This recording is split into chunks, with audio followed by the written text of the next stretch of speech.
بسم اللہ الرحمن الرحیم نحمدہ ونصلی علی رسولہ الکریم اما بعد۔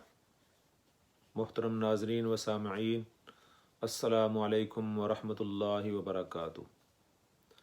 آج کے اس درس میں آپ حضرات کے سامنے جامعہ اشرفیہ لاہور کے سابق شیخ الحدیث و تفسیر حضرت مولانا محمد ادریس کانلوی رحمۃ اللہ علیہ کی ایک کتاب جو انہوں نے عربی کے اندر لکھی ہے، الباقیۃ الصالحات فی شرح حدیث انما الاعمال بالنیات، اس میں سے ایک بات نقل کرنا چاہتا ہوں۔ وہ لکھتے ہیں، قال ابو بکر بن داسہ سمعت ابی داود یقول کتبت عن رسول اللہ صلی اللہ علیہ وسلم 500,000 حدیث۔ ابو بکر بن داسہ کہتے ہیں کہ میں نے امام ابو داود رحمۃ اللہ علیہ سے یہ بات سنی کہ انہوں نے فرمایا کہ میں نے نبی کریم صلی اللہ علیہ وسلم کی 5,000 احادیث جمع کی۔ ان میں سے پھر میں نے جو صحیح احادیث تھی وہ اپنی کتاب کے اندر ان کو درج کیا، اور ان کی تعداد ہے 4,800 احادیث، 4,800، یعنی 4,800 احادیث میں نے اپنی کتاب ابو داود کے اندر یہ درج کی ہے۔ وہ فرماتے ہیں کہ ان 4,800 احادیث میں سے میں نے یہ خلاصہ نکالا ہے کہ صرف 4 احادیث جو ہیں وہ ایک انسان کی نجات کے لیے اور اس کے لیے کافی۔ وہ کون سی 4 احادیث ہیں؟ فرمایا وَيَكْفِ الْإِنسَانُ لِدِينِهِ مِنْ ذَلِكَ 4 احادیث، ایک انسان کے دین کے لیے 4 احادیث جو ہیں وہ کافی ہیں۔ اگر وہ ان 4 احادیث پر عمل کر لے تو اس کو 4,800 احادیث پر عمل کرنے کی ضرورت پیش نہیں آئے گی۔ وہ کون سی 4 احادیث ہیں؟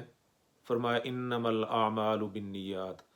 سب سے پہلی حدیث یہ ہے انما الاعمال بالنیات، کہ تمام کے تمام اعمال کا دار و مدار نیتوں پر ہے۔ کوئی بھی کام کرنے سے پہلے انسان کو یہ دیکھنا ہے کہ وہ یہ کام کس لیے کر رہا ہے۔ کیا کسی دنیاوی لالچ کے لیے، دنیاوی مفاد کے لیے، ریاکاری کے لیے، اپنی شہرت کے لیے، یا رضا الہی کے حصول کے لیے وہ یہ کام کر رہا ہے۔ اپنی نیت کو درست کر لے۔ اگر اس کی نیت کے اندر کوئی تھوڑا خلل بھی ہو تو اس کو درست کر لینا چاہیے۔ انہوں نے فرمایا کہ دوسری حدیث کون سی ہے؟ فرمایا من حسن اسلام المرء ترکہ ما لا یعنی۔ دوسری حدیث میں یہ ہے کہ ایک مومن کے، ایک مسلمان کے اسلام کی خوبی یہ ہے کہ وہ لا یعنی اور فضول باتوں کو ترک کر دے۔ ایک مسلمان کے، ایک مومن کے اسلام کی خوبی کیا ہے؟ خوبی یہ ہے کہ ترکہ ما لا یعنی، کہ وہ لا یعنی اور فضول باتوں کو ترک کر دے۔ اللہ رب العزت قرآن حکیم کے اندر بھی فرماتے ہیں قد افلح المؤمنون، سورہ مومنون کے اندر، تحقیق بے شک وہ مومن کامیاب ہو گئے، والذین هم عن اللغو معرضون، جو لغو اور فضول باتوں سے اعراض کرتے ہیں۔ اللہ رب العزت کو بھی فضول باتیں اچھی نہیں لگتی۔ نبی کریم صلی اللہ علیہ وسلم نے بھی شاہ فرمایا کہ اگر کوئی اچھا مومن آپ نے دیکھنا ہے، کسی مومن کی خوبی دیکھنی ہے، وہ یہ ہے کہ وہ لا یعنی باتوں سے اعراض کرتا ہو، لا یعنی باتوں اور فضول باتوں سے وہ دور بھاگتا ہو۔ آج کے سوشل میڈیا کے دور کے اندر یہ لا یعنی اور فضول باتیں بہت زیادہ بڑھ چکی۔ ہر آدمی کے پاس موبائل فون ہے، وہ اور اس کو بیٹھ کر وہ دوسروں کی برائیاں، دوسروں کے نقائص، دوسروں کو طعن و تشنیع، لعن و طعن کرنے میں مصروف ہے، جس کا نہ دنیا کے اندر کوئی فائدہ ہے اور نہ آخرت کے اندر کوئی فائدہ۔ تیسری حدیث وہ فرماتے ہیں کہ لا یؤمن احدکم حتی یحب لاخیہ ما یحب لنفسہ، کوئی بندہ مومن اس وقت تک مومن نہیں ہو سکتا یہاں تک کہ وہ جو اپنے لیے پسند کرتا ہے وہ اپنے بھائی کے لیے بھی وہ پسند کرے۔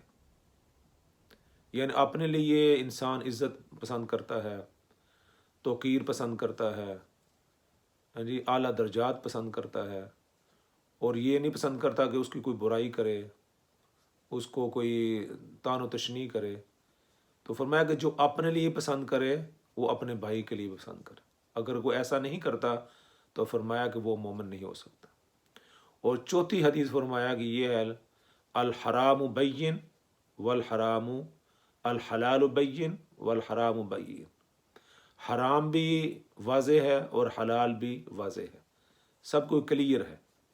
اور اس کے درمیان کیا ہے، وَبَيْنَ ذَلِكَ امور مشتبہات، اس کے درمیان جو چیزیں ہیں وہ فرمایا کہ مشتبہات ہیں، ان کے اندر اشتباہ ہے۔ یعنی جس چیز کے اندر انسان کو لگے کہ یہ مشتبہ چیز ہے اس کو چھوڑ دیں، کہ جس کے اندر اس کو شک ہو کہ یہ پتہ نہیں چیز صحیح ہے، حلال ہے، حرام ہے، تو فرمایا اس کو پھر وہ چھوڑ دیں۔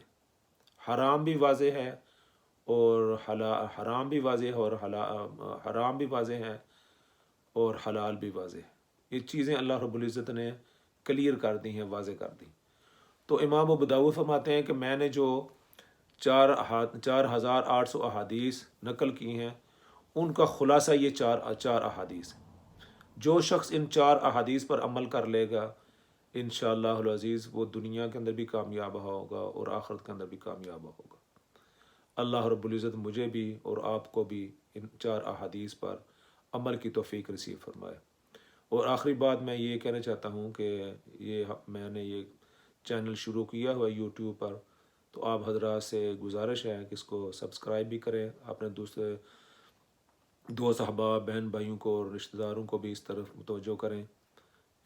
انشاءاللہ یہ اپنا دینی پروگرام ہوں گے، اور اسی طرح میں نے اس کے اوپر پچھلے ہفتے میں فلسطین کے دورے پر گیا تھا، بے شمار وہاں سے میں نے ویڈیو اپلوڈ کی ہیں۔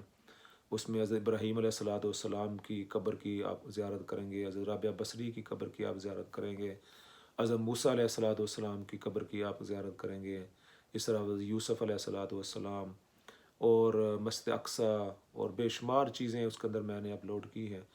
تو انشاءاللہ اس کا آپ کو فائدہ ہوگا، آپ پہلی دفعہ اس کو دیکھیں گے تو اس طرف ذرا توجہ دیں، آپ خود بھی سبسکرائب کریں اور دوسرے اپنے احباب کو بھی اس طرف متوجہ فرمائیں۔ بہت شکریہ، والسلام علیکم ورحمۃ اللہ وبرکاتہ۔